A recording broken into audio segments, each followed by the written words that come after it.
বিএনপিতে বক্তব্য ration 2 minute 3 minute 1 মিনিটের বক্তব্য।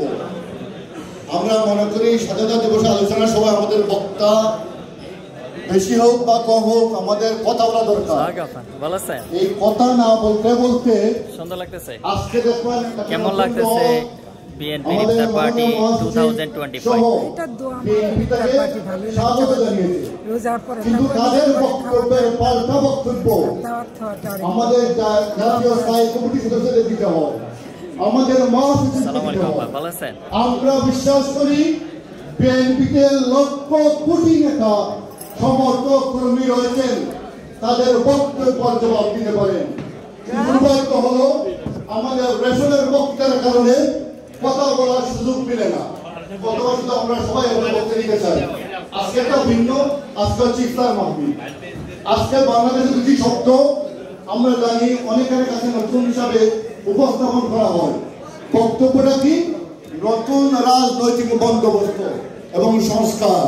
কিন্তু আমাদের দুর্ভাগ্য এই বন্দোবস্ত নতুন রাজনৈতিক ব্যবস্থা বাংলাদেশে প্রবর্তন করেছিলেন শহীদ রাষ্ট্রপতি জিয়াউর রহমান। 1975 একদলের শাসনের পর নতুন রাজনৈতিক সংস্কার শুরু করেছিলেন শহীদ রাষ্ট্রপতি জিয়াউর রহমান। বাংলাদেশের বর্তমান সংবিধান যদিও ফেসিবাদী পলায়ন ভারতে পলায়ন শেখ হাসিনা যে সংবিধানের সংশোধনী করে একটি ফেসিবাদী সংবিধান করে ফেলছে, কিন্তু একদলীয় বা বাকশাল থেকে বহুদলীয় যে সংস্করণ করেছিলেন সেটা ছিল শহীদ রাষ্ট্রপতি জিয়াউর রহমান। তারই ধারাবাহিকতায় বাংলাদেশে 1990-এর পরে পলায়নকারী শেখ হাসিনা এবং আরো কিছু দল যারা যদিও এখন ফেসিবাদের সাথে আন্দোলনে ছিলেন, তারাও কিন্তু এর সাথে সাথে সহযোগী হিসেবে কাজ করেছিলেন।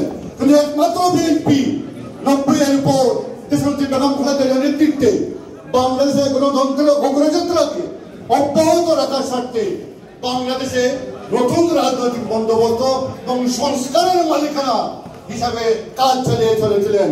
এবং আমরা যারা নবীন তারা রাজনীতি করবে, কিন্তু নতুন শব্দ বলতে হলে বিএনপির ইতিহাস কেটে বলা উচিত। তাই আজকে ইফতার আমাদের চিফ গেস্ট বক্তব্য রাখবেন। আমরা আশা করি আমাদের বিভিন্ন টপিক্সের উপরে বিএনপি নেতাদেরকে কথা বলতে দেওয়া উচিত। দিতে হলে দিলে তখন যারা নতুন আসবে তাদের বক্তব্যে আমরা আশঙ্কা ঘুম থেকে উঠবো না।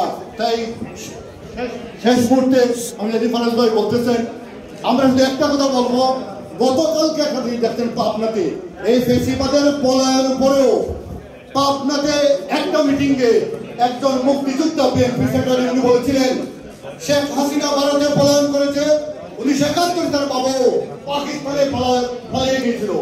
এই বক্তব্যের পরেও এই ফেসিবাদ মুক্ত বাংলাদেশে সেখানেও আওয়ামী দূষণরা তার বক্তব্যের প্রতিবাদ করছে। তাই আমরা ধন্যবাদ সবাইকে। আসসালামু আলাইকুম। ধন্যবাদ মুজিব ভাই। এরপর সংক্ষিপ্ত বক্তব্য রাখার জন্য আহ্বান জানাচ্ছি যুক্তরাজ্য বিএনপির সংগ্রামী সহসভাপতি, লন্ডন মহানগর বিএনপির সাবেক সাধারণ সম্পাদক আবেদ রাজাকে তার সংক্ষিপ্ত বক্তব্য রাখার জন্য আহ্বান জানাচ্ছি।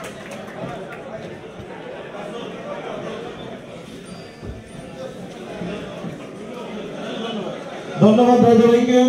আমাদের আসলে অনেক ভাইস প্রেসিডেন্ট বক্তব্য দেওয়ার জনাব এম এ মুকিব ভাইকে আপনাকে স্যাক্রিফাইস করার জন্য ধন্যবাদ জানাচ্ছি। আশরাফুল্লাহ ইসলাম হীরা ওনাকে ধন্যবাদ জানাচ্ছি, ওনার আসলে বক্তব্য দেওয়ার কথা ছিল।